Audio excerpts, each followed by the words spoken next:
सभी को नमस्कार। स्वागत है आपका हमारे YouTube चैनल जे क्लासेज मेवाड़ में। आज हम हल कर रहे हैं प्रखर 2 ब्रिज कार्य पुस्तिका हिंदी कक्षा 8 2022। इसमें हल करेंगे हम कार्यपत्रक 28, 29, 30, 31 और आकलन पत्रक 3 का हल, जो पेज नंबर 35 से लेकर 39 तक है। आइए शुरू करें। इससे पहले आप चैनल पर नए हो तो सब्सक्राइब वाला लाल बटन दबाएं और सब्सक्राइब करें, जिससे कि आने वाले हल आपको मिलते रहें। कार्यपत्रक 28 दक्षता, छोटी कहानियों को पढ़ना और दी गई जानकारी और तथ्यों से संबंध स्थापित कर पाना। कहानी को पढ़कर दिए गए प्रश्नों के उत्तर दें। किसी जंगल में एक हरा भरा पेड़ था। उस पेड़ पर बहुत से पक्षी अपना घोंसला बनाकर रहते थे। उन पक्षियों में एक तोता भी था। वह शाकाहारी था। अन्य पक्षी तो फल फूलों के साथ कीड़े मकोड़े भी खा लेते, परंतु वह तोता केवल पेड़ के फल फूल खाकर ही संतुष्ट रहता था। एक दिन जंगल में शिकारी आया। हरे भरे पेड़ पर इस तरह तरह के पक्षियों को बैठा देखा। उसने शिकार करने की सोची। उसने जेर से बने बाण पर एक पक्षी पर निशाना लगाया, किंतु उसका निशाना चूक गया और बाण पेड़ के तने में जा लगा। कुछ दिनों बाद पेड़ जहर के असर से सूख गया और पक्षियों का आसैना उजड़ गया।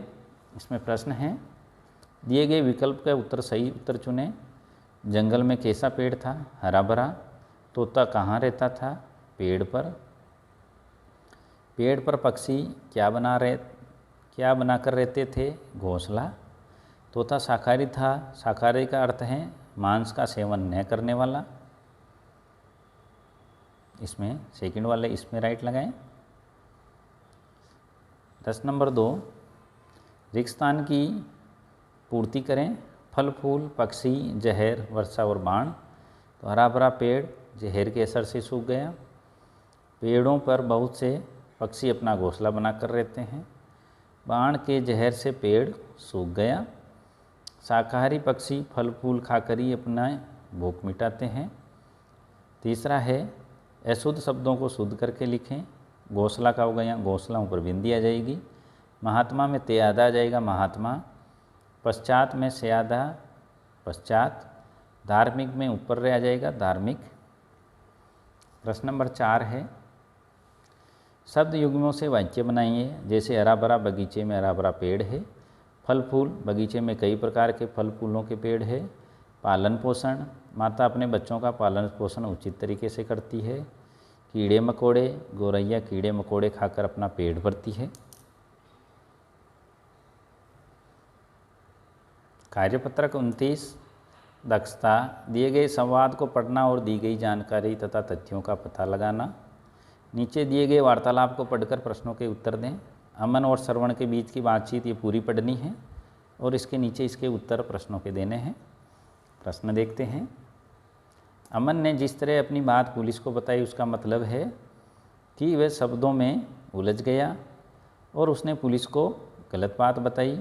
इसमें राइट करें। दूसरा है, इस संवाद में समस्या शब्द का क्या मतलब है? मुश्किल में फंसना। इसमें राइट करें। चोर क्या ले गए थे? बकरी ले गए थे, बकरी में राइट करें। प्रश्न नंबर 4, दिए गए शब्दों के अर्थ लिखें। दरवाज़ा यानी द्वार, मदद यानी सहायता, हल यानी निदान, नमस्ते यानी अभिवादन। पुलिस हमारी कैसे सहायता कर सकती है? लिखिए। पुलिस चोरों को पकड़कर उन्हें जेल में डालकर हमारी मदद कर सकती है। कार्यपत्रक 30 दक्षता, कहानी द्वारा शब्दों के प्रासंगिक संदर्भ और अर्थ को समझ पाना। दिए गए अनुच्छेद को पढ़कर प्रश्नों के उत्तर दें। इस अनुच्छेद को पूरा पढ़ें। चित्तौड़गढ़ सूरवीरों का शहर वाले को, और इसके प्रश्न है नीचे। चित्तौड़गढ़ किस लिए प्रसिद्ध है? तो चित्तौड़गढ़ पहाड़ी पर बने दुर्ग के लिए प्रसिद्ध हैं। प्रश्न नंबर 2 है, चित्तौड़गढ़ का किला कौन सी नदी के किनारे है? तो ये है बेड़च नदी के किनारे। अर्थ लिखकर वाक्य बनाइए। सिरमौर यानी शिरोमणि मुंबई भारत का सिरमौर है। बलिदान का अर्थ है कुर्बानी। सेना के जवान देश के लिए बलिदान देते हैं। सूरवीर का अर्थ है वीर व्यक्ति। सूरवीर महाराणा प्रताप को सभी जानते हैं। अद्वितीय का अर्थ है अनोखा। ताजमहल शिल्पकला का अद्वितीय उदाहरण है। चौथा, चित्तौड़गढ़ का किला किसका प्रतीक है? राजपूतों के साहस, त्याग और बलिदान का प्रतीक है चित्तौड़गढ़ का किला। प्रश्न नंबर 5 है, दिए गए शब्दों के समानार्थी शब्द लिखें। सांझ का समानार्थी है हिम्मत, विश्व का है समानार्थी जगत, दुर्ग का समानार्थी किला। भारत के प्रसिद्ध किलों के नाम व किला कहाँ स्थित हैं लिखें। किले का नाम है मेहरानगढ़ किला, जोधपुर में है। लाल किला है दिल्ली में। ग्वालियर का किला है, ये मध्य प्रदेश में है। कार्यपत्रक 31 दक्षता, कहानी द्वारा शब्दों के प्रासंगिक संदर्भ और अर्थ को समझ पाना। दी गई कहानी को पढ़कर दिए गए प्रश्नों के उत्तर लिखें। इस कहानी को हमें पूरा पढ़ना है। एक धनी जमींदार बहुत बीमार था। इस वाली कहानी को, उसके 3 पुत्र थे और वो मर गया और उसकी फिर तीनों की क्या क्या बंटवारा हुआ, इस प्रकार की कहानी है।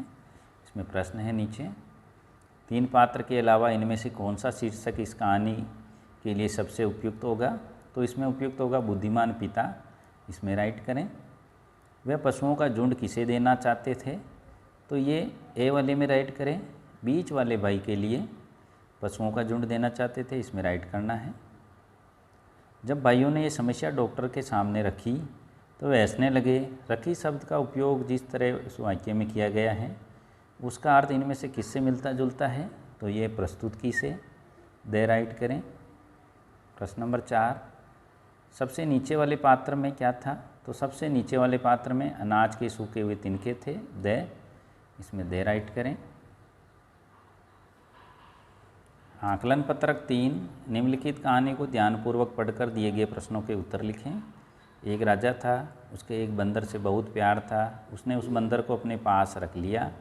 बंदर राजा के सब काम करता। राजा जब सोता तो वह पंखा करता। सबके समझाने पर भी राजा बंदर को दूर न करता। एक रात राजा सो रहा था। एक मक्खी बार बार राजा की नाक पर बैठने लगी। बंदर को मक्खी पर बहुत क्रोध आया। बंदर ने तलवार उठाई और मक्खी को मारने ही वाला था कि अचानक पहरेदार ने देख लिया। वह दौड़कर आया और बंदर से तलवार छीन ली। आवाज़ सुनकर राजा की नींद टूट गई। सारी बात पता चलने पर राजा ने बंदर को जंगल में छुड़वा दिया। अब इसके प्रश्न हैं नीचे। कहानी में संज्ञा के 5 शब्द ढूंढ कर लिखें। राजा, बंदर, पहरेदार, पंखा और तलवार। मक्खी बार बार कहाँ बैठ रही थी, राजा की नाक पर बैठ रही थी। बंदर राजा के क्या क्या काम करता, राजा जब सोता तो वह पंखा करता था।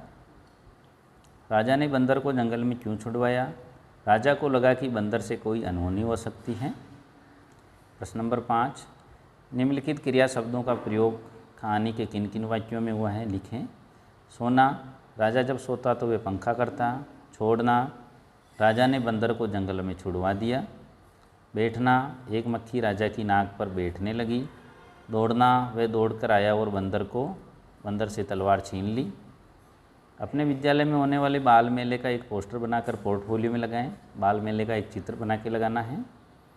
ये था कार्यपत्रक 29, 30, 31, 28, 29, 30, 31 और आकलन पत्रक 3 का हल।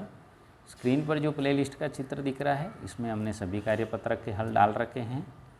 यहाँ से आप सभी के हल एक साथ भी देख सकते हैं। हल अच्छा लगा हो तो लाइक करें, शेयर करें, चैनल को सब्सक्राइब ज़रूर करें। धन्यवाद।